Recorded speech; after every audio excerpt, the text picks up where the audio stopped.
A lot of people have sore and achy joints, and that's just because like the joint is taking most of the load. Your muscle isn't strong enough to be able to support the joint. Welcome to the Tomorrow is Not Today podcast. You've already started to create the life you want just by being here. Designed for you as a business professional so you can be physically, mentally, and emotionally healthy, more productive, less stressed, and living a life you truly love. My name's Kingsley, and thank you for coming on another journey with one of our uniquely qualified professionals.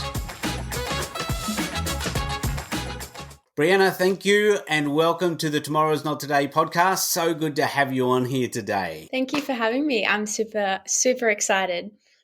Cool. I can tell you are already, which is cool. Now, as we always do, when we first get into our podcast, we get straight into the big questions that everybody wants to know. And that is, what does it mean to be fit and healthy? Because there's lots of different opinions and thoughts around what that is. From your professional experience, what is fit and healthy? I feel like, yes, this is a very big question. And I think it's definitely different for a lot of people. So I feel like for one person, it could just be they just want to be able to move around with their kids and feel like they have the energy to do so. And for another person, that could be like they want to be doing triathlons, they want to be doing marathons, like whatever it may be, they could be doing one extreme or the other. And I think it really comes down to defining what you believe is fit and healthy to yourself, and then achieving that, because not everyone is going to have the same goal, and that is okay. And that is why there's not a specific, I guess, definition for what is being fit and healthy. However, I do think there are a lot of avenues to go down in that regard. When it comes to fit, it depends how fit you want to be in regards to, again, like the marathon, or is it strength training, or is it Pilates? What is that to you? But then the healthy sort of side of it has so many avenues, and I'm sure we're going to get into a lot of those today, because it definitely comes down to how optimal do you want to be in your health? And I guess that's a massive question, and I hope we get to dive into it. Yeah, awesome. No, that's great. And yeah, you're right. It's a massive, massive question. So I want to tackle just on what you hit on the end of there about healthy. So target audience, and most people listening to us are going to be business professionals. They could be male or female. And a lot of people are at work. They're sitting in office in front of a computer a lot. They're very high stress. And quite often they're not getting out, getting the exercise they need, getting the sun they need, eating the right foods, because it's like, I've got to throw some food in my mouth. I've got this amount of time before my next appointment and this deadline comes. What can they do? What are some basic things that they can actually implement, or what's important to just give the normal professional what you would call, okay, you're in the, what I would call the healthy bracket as an individual? I think just a couple of basic things for people that don't really have as much time to prioritize their health, because, as you said, they're professionals, they're busy, they've got a lot going on, they may have kids and things like that as well. So I think definitely a big part of it would be, like you said, definitely needing to get sun. So instead of spending your work break inside, and like you said, these individuals are highly stressed. So one massive thing is a lot of these people skip their breaks, and as much as it could be, I feel like I'm getting more work done, I'm feeling like I'm being more productive, at the end of the day, you're probably not, because you haven't had that break to think your body needs that. And then you can be more productive later. I don't know where it is in the world, but I know that they do like 4-day work weeks and whatnot. And that's because I have found like there are science-based experiments and tests and things like that they've done where, you know, if you work for a 4-day week, you're more productive in those periods of time.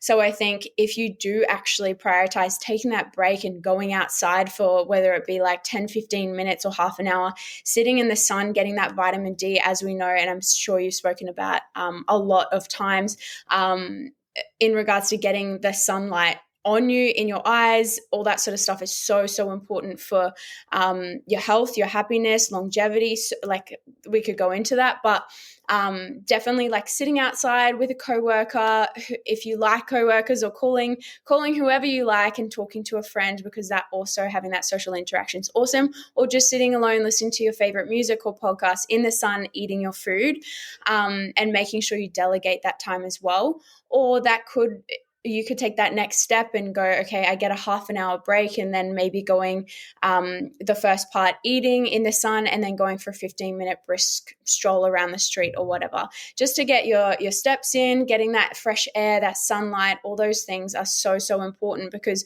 we actually weren't meant to be cooped up inside sitting at a laptop all day. We actually were meant to be outside predominantly most of the time. So I think definitely I guess you could aim for like 7,000 steps. It's definitely awesome to get 10,000 steps a day, but it is quite hard for someone that does sit down a lot of the time. So trying to get 7,000 steps and trying to sit outside and eat your lunch, that could just be a really, really good start. And there's so many other things that you can do, but just starting off with something simple like that could really, really help. And that's something that really everybody can do. And we need to put in I guess, scheduled time in our lives to do that. It's interesting you mentioned about steps.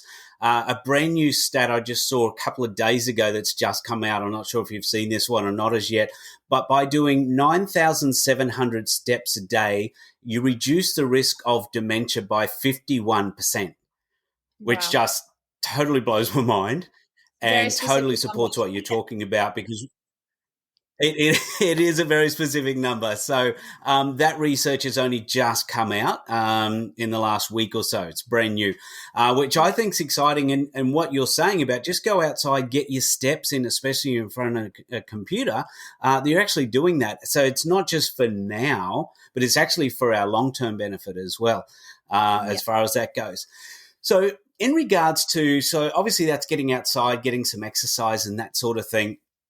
When it comes to regular exercise, so let's say because we've got a lot of people, I want to try and include as many people as we can here in the short time that we've got. So we've got people who they don't have a regular, consistent exercise program. They may go for a walk now and then, they go to the beach on the weekends or whatever it is they may do. What would be a good place to start as far as getting a bit of a regular exercise program in place? I think, well, I personally have an app that is amazing. But I think for somebody that hasn't done anything, body weight can just make you sore for days after. So literally just doing, it could be like a little circuit, and it could be at your home, and you could do like maybe sit-ups, some squats, some lunges.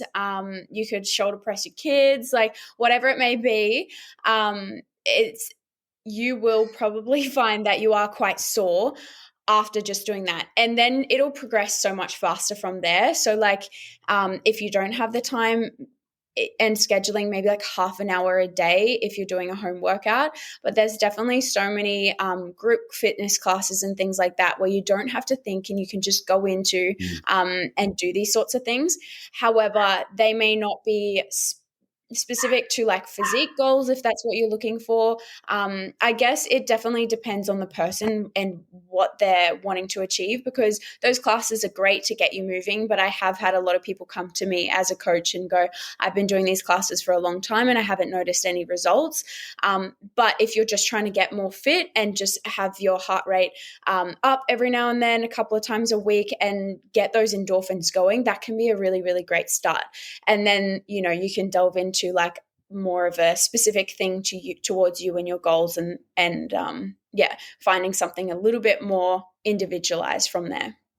That's actually a really good point, because I've actually had a number of people say that they've tried exercising, they haven't seen results, they haven't seen, in inverted commas, a difference in themselves personally.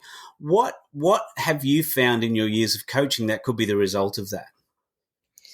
I think For me, I think strength training is going to be always the number one way to go. I feel like those sorts of classes are great to get people moving, but they're more cardio, they're more burning calories in the now. It's not looking in the future. Whereas when you are doing strength training, there is extensive amount of benefits, such as like supporting your joints and bones. Like a lot of people have sore and achy joints, and that's just because like the joint is taking most of the load. Your muscle isn't strong enough to be able to support the joint. So a lot of the time people don't realize that. And when you're doing those classes, they often get you to do lots of jumping things, jumping jacks, jumping squats, box jumps, whatever it may be. It's a lot of plyometrics, and that can be a lot for somebody that doesn't have muscle built around their joints and it's not supporting that. So it's literally just your knees. A lot of people have issues with their knees or their hips, and that is what takes the load most of the time. And it can actually be more harm than good for a lot of people. So I know strength training is a hard one because especially for females, it's becoming more common. However, it's still such a scary topic for a lot of females just to go in the gym and start lifting weights. It is a lot, but it's going to be the number one thing for longevity. It's going to support bone health, ligaments, all that sort of stuff, as well as being able to maintain results and see results in the long term. Because whereas like HIIT classes or like cardio or running, they're great for if you want to be fitter or endorphins or just moving your body, and it's a free thing that you can do. However, when it comes to strength training, you are building up muscle mass. And I think it's after the age of 27, don't quote me on that, but that's when your body starts deteriorating in muscle mass and your body wants to prioritize that over body fat. So a lot of the time that's when elderly people will significantly see a difference when they do start strength training. And it does not have to be powerlifting or weightlifting or keep lifting heavy. It's just getting the stimulation through the muscle and working it consistently. And in turn, when you build more muscle, your metabolic rate usually will go up because you have a lot more muscle in your body and therefore can consume more calories, but you'll also be able to have a better body composition. So less body fat, more muscle. You often get a lot of cardio bunnies have like that skinny fat look, and I know it's a horrible thing to say, but like I've had people say it to me, I'm sick of looking skinny fat, and it's just because they're obsessed with cardio and it's just burning calories. It's not actually building upon your body composition. And a lot of females definitely get scared off like, I don't want to be too big or bulky, but the thing is that female genetics generally do not allow you to do that unless you're taking something. A lot of females cannot build that kind of physique unless you are just like a genetic queen, I guess. And it's just like you have this next level genetics, which I do have a friend like this. And all she ever did was pole dancing, and she's jacked and she never even strength trained. She just pole danced and she's jacked. But the other pole dance people that she danced with were like, they didn't look the same. So it's definitely a genetic thing in that case. However, it's extremely, extremely hard to get bulky. You will just notice that goal that people want, the toned, defined, tighter looking physique, that is what a lot of females want. And that is what strength training is going to get you because, having like tighter skin through having bigger muscles is going to help. But when I say bigger muscles, it's not generally like massive like a dude. It's definitely just getting that definition there and reducing your body fat. And that's what strength training will definitely help you do. Wow. I feel like I've just had a university level degree in weight training and fitness right now. That was absolute gold. Sorry. That was so cool. There's a huge amount in that. No, it's great. It's great. I just hope people rewind that and listen to it because there's so much to take out of what you just said in that. It was awesome. I'm going to go back and hit on a couple of things. Firstly, years ago, and in all transparency, Brianna is my daughter. So yes, I am very proud of where she's done, where she's gone and what she's doing right now and the knowledge that she has and how she's been able to help people listening and watching, just to let you know, it's an ongoing, I don't know how much time and money she spent on education, but I can tell you it's a never-ending process, which is why there's so much good information coming through now. But I remember years and years ago, I think you were the first person to actually tell me this. when it comes to your working out and things like that and getting the ideal weight, it's like, I think you said, I could have the figure wrong, but like 80% of it or something like that is in regards to what we eat. So it's not just working out and the exercise and things like that, but it's actually what we actually eat. Can you expand on that a little bit for us?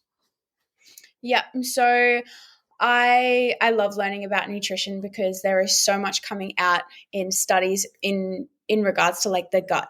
And the gut is like the hot topic right now, just like probably cold showers and things like that.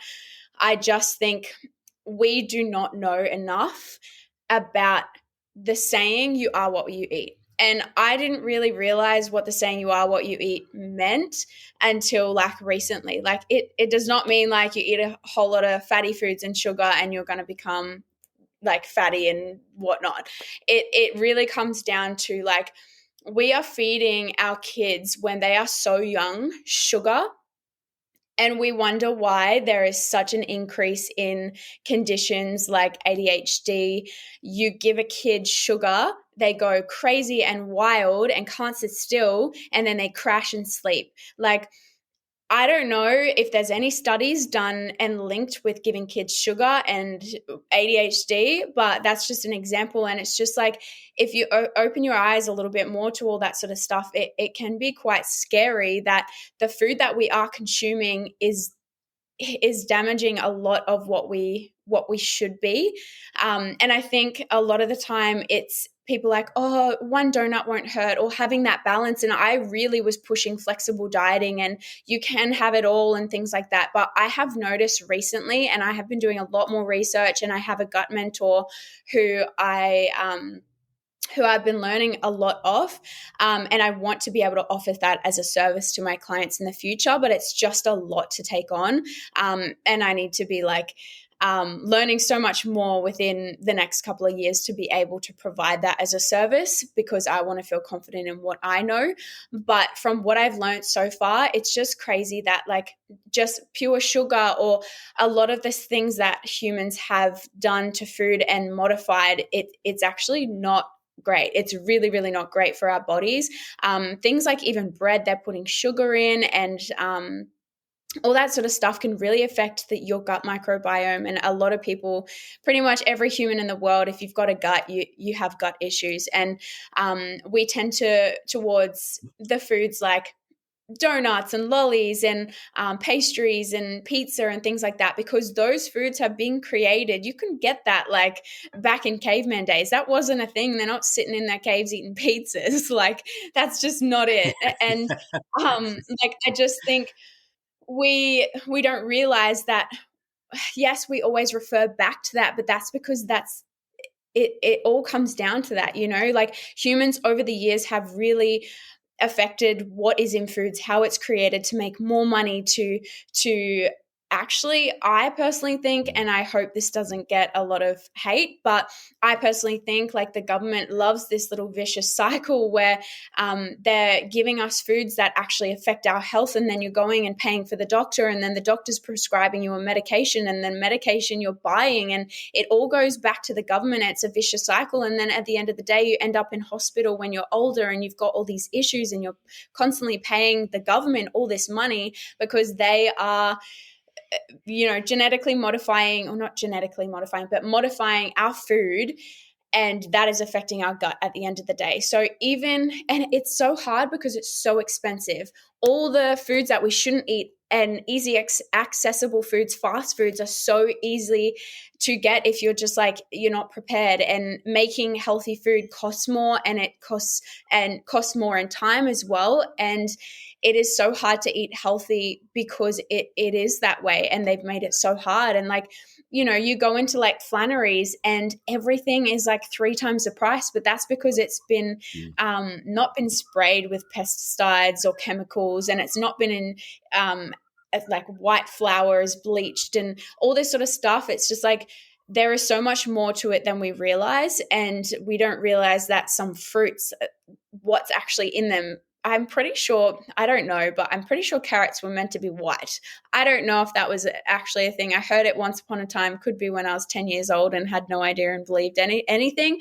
But I just know that there is like so many modifications in the food that we eat, even healthy food. So like, yes, buying all organic and stuff is so expensive. And one day I would love to be able to do that because I just know it's so much better for you. But it's just crazy what it can do. And then we're all stuck here, like worried about why we're getting, acne, or why we're getting rashes, and why we're feeling always so tired and lethargic and we can't be bothered to get up, or all these sorts of things, constant headaches or whatever it may be. All these sorts of things are affected by the foods that we've consumed since we were young, and we don't actually realize that it all constantly comes and builds up and catches up with us at the end of the day. So I personally am trying to go 90 days with no sugar, no gluten, no dairy. And I have found, and it's only been 2 weeks now, but the first probably 3-4 days, I was like, give me sugar. I need sugar. I just want sugar, because I was a sugar addict. Like, it is actually so real that majority of people, like, they're like, I can't give up sugar. It's too hard. It's like, yeah, give it 3 to 5 days. And then after that, you won't like really be worried or craving that sugar. You're like, yeah, I would love a donut, but like, I couldn't care for it. Like, usually it would be like someone would bring up donut. I'm like, I need it. And then if I don't get it, I'm just going to constantly be thinking about it until I do eat it. So now I don't feel that. My energy is so much better. This all kind of stemmed down. I had acne and I wanted to fix my gut, and that's what I'm currently doing so that I can have clear skin. But there's so much more that goes on, and to be able to see those benefits over time. But yeah, I think we really do need to watch a lot more of what we eat and just prioritize that, because like in the future, like you're doing it for your future self. So later on, you may end up with all these different, what are they called? I've gone completely blank, like medical conditions or issues. And that's just something that you wouldn't think back and relate it to all the food that you used to eat, all the crappy foods that you were consuming over time.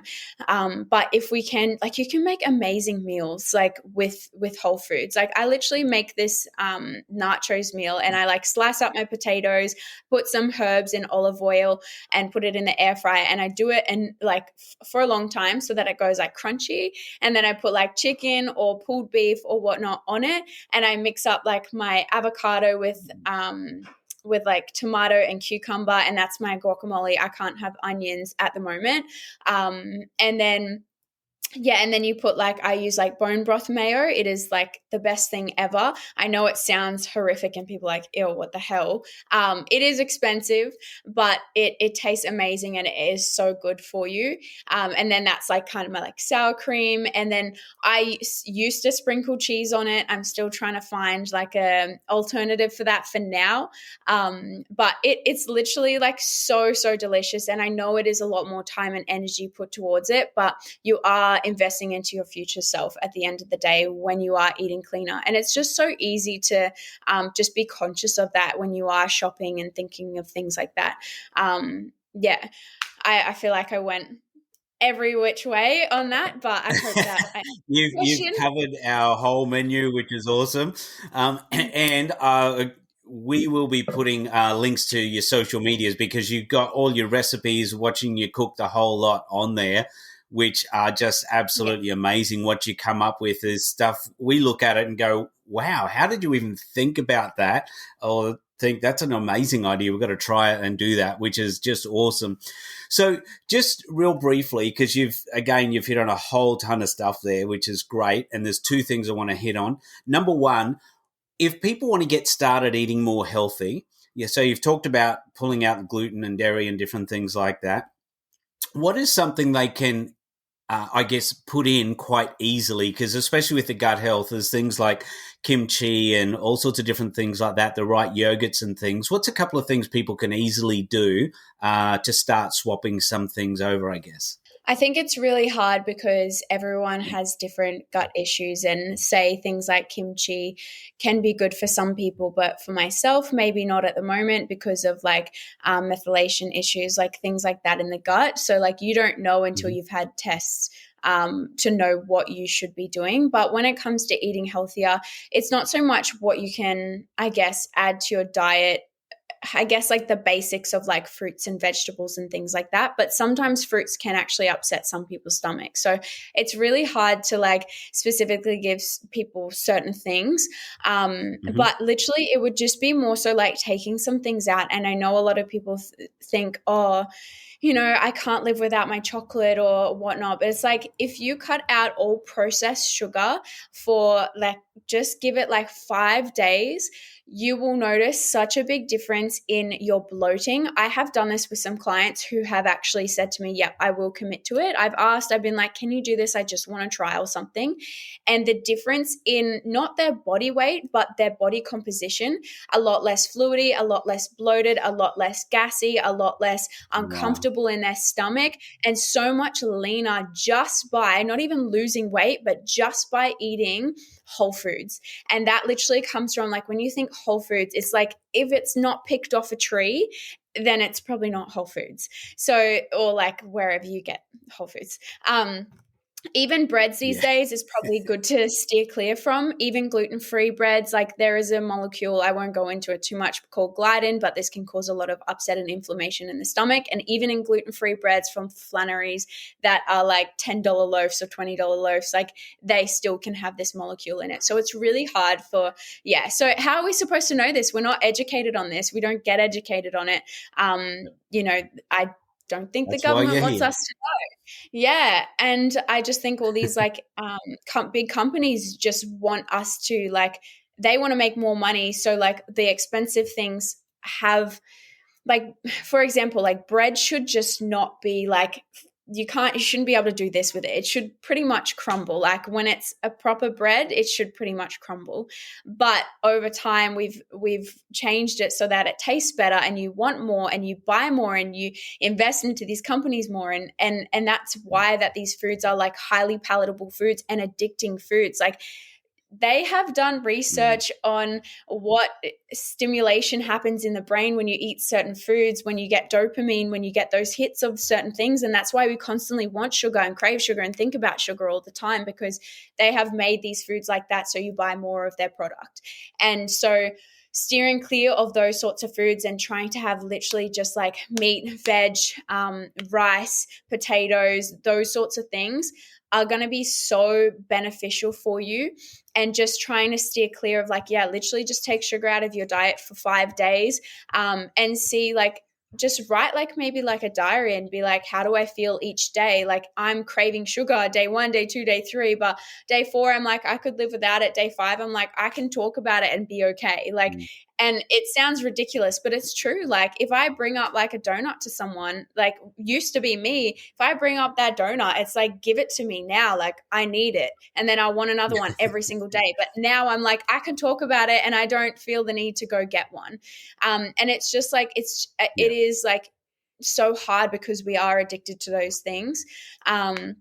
So literally just trying to put more vegetables in your life. And I know people don't think, oh, the frozen veggies are good, but most of the time they are sealed when they are ripe. So a lot of the time they have jam-packed nutrients in them as well. So it can literally be frozen veggies and that's okay. And just focusing on, whole foods. So rice, when you're cooking, it could be like rice, chicken and veg. I know that sounds like the typical bodybuilder thing, but it could be like anything. You could make like a shepherd's pie with, you literally put, in the mince, you could put like the peas, carrot, and corn, and then do your sauce, whatever you like, and then potatoes and mash the potato on top, and then you could literally put that in the grill and have like it like crispy on top for like cottage pie. So it's actually so easy to make these recipes. You just got to be conscious of it. And a lot of the time we try and be chefs, and that's just not the way to go about it, because at the end of the day, like, we are not chefs. We do not have time to be chefs. The food that chefs cook have like 30 different ingredients in it, and that's just way too hard. So sometimes literally just going, what is the basis of my meals? You have your carbs, your proteins, your fats. Where is it coming from? And then add a sauce. And pretty much all my meals consist of that bone broth sauce. My favorite one is the Better Belly barbecue. I wish I was sponsored or had an affiliate link, but I do not. It's just so good. I get it from Nutrition Warehouse, Flannery's, or like any health food shop. But that just like makes it so much better. So you're not putting barbecue sauce or sauces with all sorts of ingredients that you can't even pronounce or know. But there is this app called, I don't know if it's Yuka, whatever you want to call it. It's YUKA, and it's an app where you scan things. You can scan deodorants, household products, makeup, and it comes up with like a rating out of 100. And it just gives you an idea of like, what are the bad things in it? What are the good things in it? And sometimes it gives you like an alternative. Maybe try this. It's better for your health. And it's just really cool because it's a free app that you can use, and you can scan things and really see what you're actually putting into your body. And I know a lot of people will be like, I'd rather just not know, and ignorance is bliss. But if you are wanting to look for longevity, small little things that you can change in your life, like these are such simple things that you can do. And it's just like committing to it. A lot of the time we just have to, I'm going in a different direction now, but like, if you want to identify yourself as a healthy, fit person, you have to walk the walk of that person. You can't go, I'm going to do everything I do now, and I'm just going to be calling myself a healthy and fit person. But in order to do that, like, what we do and what we think identifies us as who we are. What we do repetitively is what creates who we are. So I personally identify as a consistent, healthy person who loves health and fitness, who loves that whole thing. And I research weekly, daily in regards to learning more stuff about how to better my training, how to better my nutrition, how to optimize my health. I'm consistent. I can't remember the last time I took a week off. It was probably 2 years ago when I got COVID, and I had to take a week off. Like, you're not allowed to go outside. So like these things, it's just because I live and breathe this stuff and I love it. And that's okay if you don't, but it's like, if you want a week off here or there and you just want to go for walks instead of training, that's all good. But you have to identify yourself as that person. And if you do not, then you're just going to be back in that vicious cycle of putting on weight and going and being a sugar addict and things like that. So if you want to make that change, you have to choose to make that change and believe that you're going to make that change. It's like when like a smoker, say a newly quitting smoker gets asked, oh, like, do you want to smoke? I thought you smoked. And they're like, oh, I don't smoke anymore. That's giving opportunity, or like that's giving opportunity to say like, oh, we'll just have one, like it's just for a social event. It's like, you could literally, instead of saying I'm not a smoker anymore, or I don't smoke anymore, whatever, you can say I'm not a smoker. Like, you have identified yourself as not a smoker, but you are opening the doors to say I'm not a smoker anymore, but it doesn't mean that you could potentially be one again. So you've got to identify yourself as the person you want to be and walk the walk and fake it till you make it. It does not matter. Walk into the gym, own that, because like there are so many people and everybody starts somewhere. You just have to get in the gym, and it doesn't matter if you look like a goof. If someone's laughing at you instead of coming up and saying, hey, let me show you how to do it so you don't get injured, then that's a character on them. That's not a character on you. So they're just standing there laughing at you rather than helping you, you know? So everybody starts somewhere, and it's so fine. And a lot of the time people stick to machines, and I think that's a great way to go when you first start, because machines, like they show you the stability, they show you how to do things, and you can the gym I work at, you can literally scan the QR code and it pulls up a video of how to actually work the machine. So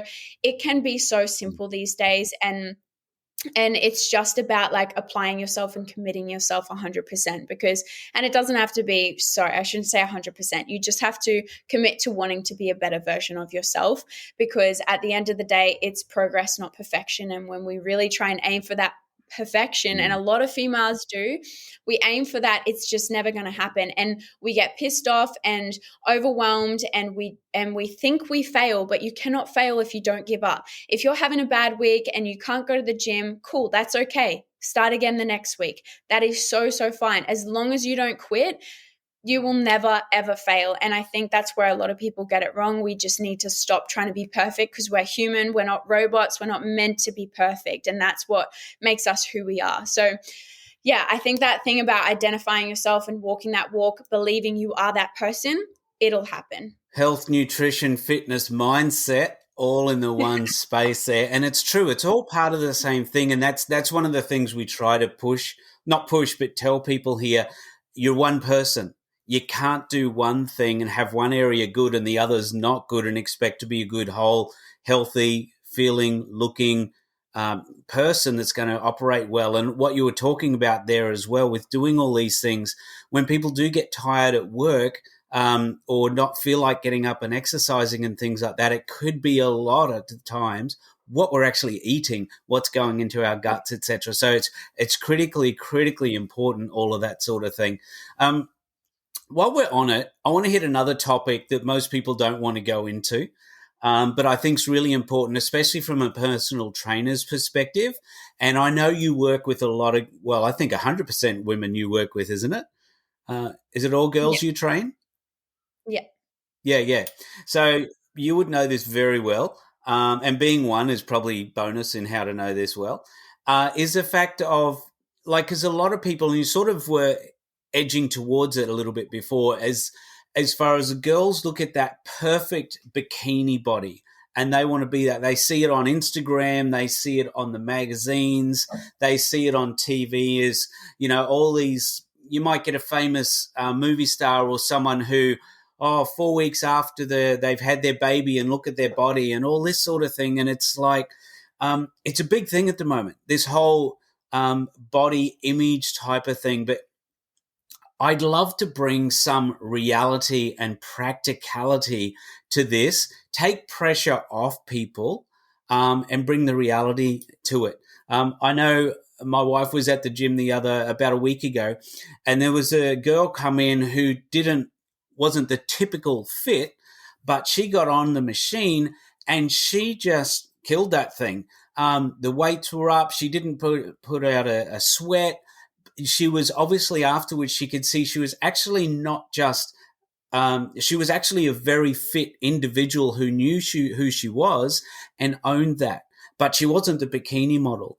But she was quite happy with who she was. And to me, that's a very different image to what we're being portrayed. Can you explain through your training and what you've learned and how you train other people, what the reality is there? Mm-hmm. I think, like you said, we do put the pressure on ourselves a lot of the time. And when I first started, it's like, what does fit mean to you? What does healthy mean to you? And that's something you've got to figure out for yourself. I think a lot of the time it's like, what are you willing to sacrifice, or what are you willing to commit to be like a next level optimal health? Or like, are you just wanting to be fit and healthy for longevity? And I think when it comes to body image, it's exactly the same. It's like, do you want to still go out and drink with your friends and have meals out every single weekend and things like that? And you can do it in a way where you can still hang out and socialize. I do, and make home cooked meals, or I don't love going out very often, like even just to take out restaurants. I do like cooking at home. I've found a love for that. And I know not a lot of people do, but I think it's definitely what you want to do and how you want your lifestyle to be. Because at the end of the day, you don't walk around with a number in your head at saying how much you weigh, and people don't love you for that. They love you for who you are. So I think we often, it's more of an us thing. It's an our insecurity, and that we need to more of the mindset shift and go, you know what, I love my body all year round, like no matter what it is. And, you see those bikini competitors that look so shredded and so lean and incredible, and it's inspirational and whatnot. And I get asked all the time, are you ever going to compete? And that's just a hard pass for me, because in my head, I know, and I speak to, and I have close friends that do those things, but they are at their most unhealthiest. They are hating life. They are not like, they have no energy. Their training performance is crap. Like, they feel really pretty average a lot of the time. They're starving themselves. Yeah, they may look amazing, but they don't even look like that all year round. And I think having that as like put on a pedestal for you is just, it should not be the case. Like, I will do a cutting phase and I'll get super duper lean, but I don't look like that all year round. And I may not get as lean as these competitors, but I think a lot of the time it's like, we need to understand that having a little bit of body fat on our body, having a little bit more pudge around our stomach is okay. You're enjoying your life. You're having fun. You're actually living your life a lot of the time. And like I said, like, this is something I live and breathe, and I love it. And it's not what everyone has to be. They can just enjoy it and, fluff around. It doesn't have to be like on point with everything, which I do because I love it, and that's what gives me joy, and that's what I find passion in. And I do it as a social thing on the weekend. So for me, having like a lean physique is common because I do the things to have a lean physique. But at the same time, if you're just, a Gen Pop person who just wants to be a little bit fitter and a little bit healthier, it is so, so okay. And I think we get in our heads a lot. And I've dealt with a lot of clients who are always trying to chase that abs and just like defined arms and chiseled everything all the time. And it's just like that is actually like pretty hard for even myself. Like, I can't stay that lean all year round. Like, it is so, so hard to do. And most of the time you're not happy when you're doing it. I just remember, like, I never wanted to see anyone. I constantly was like, no, I can't eat that, or just like, I'm not allowed that, or let me track it. And it's just like, you're a party pooper, you're annoying, and all you're trying to do is get abs. Like, you're not actually having fun. So like, at the end of the day, it's like, it shouldn't be like, the Victoria's Secret model should not be a role model. And I love that the body positivity image is coming in, and it's awesome. There is, I won't touch on too much, but a too far extreme where it's like that person's actually overweight, obese, and unhealthy, and we shouldn't be promoting that. But there is in between where it's okay to have body fat. It's healthy to have body fat. It's normal to have body fat, and we all have it, and we all should have it. Cellulite is normal. I have it. Men don't usually have it, but most females do, and it's normal, and it's okay, and it's beautiful. And if we can love ourselves, confidence speaks so much louder than your physique. If you are walking in confidence, and like you said with that lady walking in the gym, she's an inspiration to, like, your wife, like Lisa, she's an inspiration now, because she's like, wow, if she can walk in here and just lift a heck of a lot of weight and just walk around with confidence, that's an inspiration. People see that differently, and they're like, I want that confidence. But it all stems to like your mindset and how you perceive yourself. So if you've got a little bit of extra body fat on you, but you're confident and walking happy chappy, you're going to make a lot more people's lives. And if you're shredded and miserable and have no energy, like, it's really up to you what you want to do. Yeah, that's awesome, because the tagline of Tomorrow Is Not Today is create the life you want. And I think what you're talking about there is, and what we're all talking about the whole time, is the fact of, who do we want to be? It's not, not trying to be somebody else or that person, or we're not comparing with that person. Who do we want to be? What is our identity, like you were talking about? What do we want our identity to be? What do we want to be like for our kids? What do we want to be like when we present at business, when we're going into meetings, when we're at home relaxing? Who do we want to be? And what's the best way to be that best person that we can be? And everyone's best person is different, because everyone's goals are going to be so different. And I think it's important to keep exactly what you were saying in track of the pin-up images aren't accurate or be necessarily good for everybody anyway. And, that's a very short period of their life that they may not even be enjoying. It looks like it's great, but it may not necessarily be enjoying. So you can probably hear my dogs in the background. I do apologize for that one, but anyway, we'll deal with her later. So just as we come to a close, there's so many more questions I would love to go into, and so much more I'd love to ask, but we're getting out of time at the moment, but I always ask a couple of questions at the end of the podcast. Tomorrow is not today. It's all about creating the ultimate tomorrow. So when I ask you, Bre, what is the ultimate tomorrow? Oh, that's a tough question. I think the ultimate tomorrow. I think, again, as I've been saying, that's totally up to a you thing. But for me, the ultimate tomorrow is just doing what I can every single day to be in the position I want to do. And if, say, for example, today I'm not feeling it, I don't want to do all the things that I need to, I'm listening to my body and I'm going, okay, cool. I'm going to have a day. I'm going to let myself like relax and not put the pressure on myself, because sometimes pressure can stress you and make it worse. So I think just doing all the things, ultimate tomorrow, doing all the things that I want to become the person I want to be. So putting those things in place. And sometimes that does come with resistance, and I may not want to do specific things and I need to push through that. But I think, a lot of the time it's just like working on the things that I love, doing the things that I love, and just being around the people that I love. So I think, the ultimate tomorrow is just, setting myself up today for that ultimate tomorrow and doing everything in my power to do that. Is that a good answer? No, that's good. And you sort of covered my next question while you were doing that as well, the follow-up question, which is how do you create that ultimate tomorrow? But I think you've sort of covered that. Or is there anything else you want to add on there? No, I think just, like doing the things that I value to create that ultimate tomorrow for myself. Yeah, cool. I think that's a great message for everybody. What's the ultimate tomorrow for you? Not the person next to you, not someone else, but for you as an individual. That's really cool. Now, if anyone wants to get in touch with you, learn more about you, maybe jump on, do one of your online courses, or maybe use you as a personal coach, how can they find you? I am on Instagram at Coached by Bre, so coached with an ED. I am also on Facebook, Coached by Bre, and TikTok as well. You can always send me an email. It's info@coachedbybre, and I do face-to-face sessions at EMF in Robina on the Gold Coast, or I do online coaching as well, and that all comes down to everything involved is, I like to call it coaching because it's more coaching rather than just a PT, coaching all things mindset, training, nutrition, all that sort of stuff as well. So yeah. No, that's awesome. Thank you. And I would certainly encourage people to do that. Jump on the Instagram. If nothing else, jump on the Instagram, have a look at some of the recipes and the cooking there. They're really awesome.